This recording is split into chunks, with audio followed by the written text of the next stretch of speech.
आउनुहोस् आजको लागि हामी बाइबलको घटना सुन्नतर्फ लागौँ। परमेश्वरले मान्छे बनाउनु भयो। उत्पत्ति अध्याय 2। पवित्र बाइबलबाट उत्पत्ति अध्याय 2 को घटना। अझै परमेश्वरको काम पुरो भएको थिएन। एक दिन उहाँले विचार्नुभयो, पृथ्वीमा भएका चिजबिज र पशुपन्छी सम्हाल्नलाई कुनै योग्य वस्तु चाहिने भयो, नत्र व्यर्थै हुने थियो। यसकारण उहाँले जमिनबाट सफा माटो लिनुभयो। त्यस माटोलाई सुन्दर आँखा र सुहाउँदो नाक, कान, मुखले युक्त भएको शिर बनाउनुभयो। त्यसपछि मिलेको जिउडालमा हातखुट्टाले युक्त पार्नुभयो र त्यस सुन्दर मूर्तिलाई खडा राख्नुभयो। त्यसपछि आफ्नो जीवनको सास त्यसको नाकको पालमा फुकिदिनुभयो। त्यो मूर्ति परमेश्वरको अघि जिउँदो रूपमा उभियो, चल्मलाउन लाग्यो। परमेश्वरले त्यसलाई मान्छे भन्नुभयो र आदम नाम पनि राखिदिनुभयो। आदमलाई परमेश्वरले औधी प्यारो गर्नुहुन्थ्यो, प्रेम गर्नुहुन्थ्यो। उसको लागि परमेश्वरले एउटा सुन्दर र रमाइलो बगैँचा बनाउनुभयो। त्यस बगैँचालाई उहाँले राम्रा राम्रा फूलहरू र फलहरूले भर्नुभयो, जसलाई अदनको बगैँचा भनेर नाम राख्नुभयो। आदमलाई उहाँले यही बगैँचामा राख्नुभयो। पछिबाट परमेश्वरले सारा वनका पशुहरूलाई र चराहरूलाई त्यहीँ ल्याएर राख्नुभयो।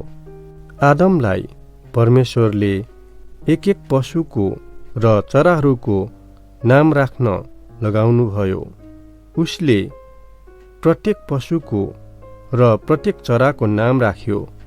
ऊ यी पशुहरूसित सधैँ बिहानदेखि बेलुकीसम्म बगैँचाका मिठा मिठा फलहरू खाँदै घुम्न लाग्यो।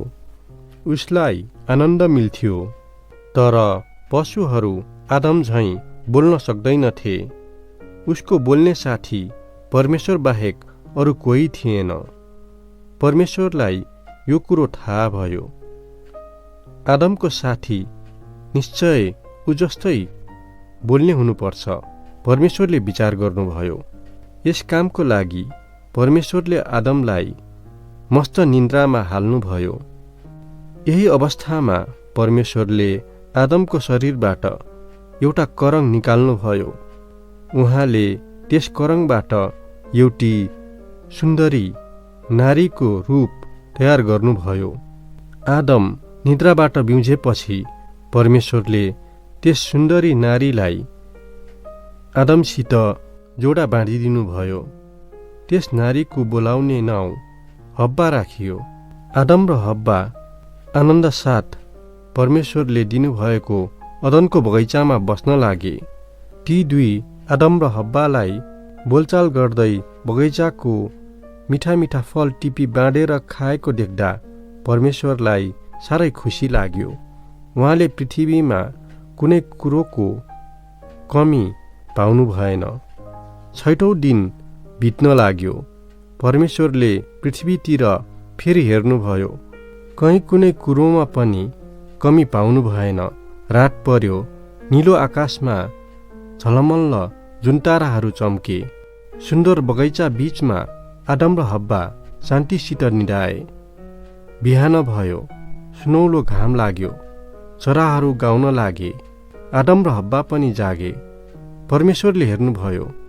आफ्ना रचना उहाँलाई औधी सुन्दर लाग्यो।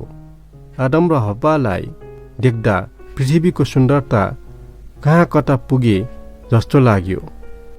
उहाँ खुसी हुनुभयो र त्यस दिन बिसाउनुभयो। त्यो दिन थियो 7औं दिन। 6औं दिनसम्म परमेश्वरले घाम, जुन, तारा, पशुपन्छी र मानिसलाई क्रमैसँग बनाउनुभयो। 7औं दिनमा उहाँले कुनै पनि थोक बनाउनु भएन। सानो ठोक पनि बनाउनु भएन। उहाँ बिसाउनु भयो र त्यस दिनलाई पवित्र दिन भनेर आशिष दिनुभयो। यही दिन हो शनिबार। प्रिय मित्र, हामीले तपाईलाई उत्पत्ति अध्याय 1 र उत्पत्ति अध्याय 2बाट परमेश्वरले राख्नुभएको वचनलाई एउटा घटनाको रूपमा प्रस्तुत गर्यौं।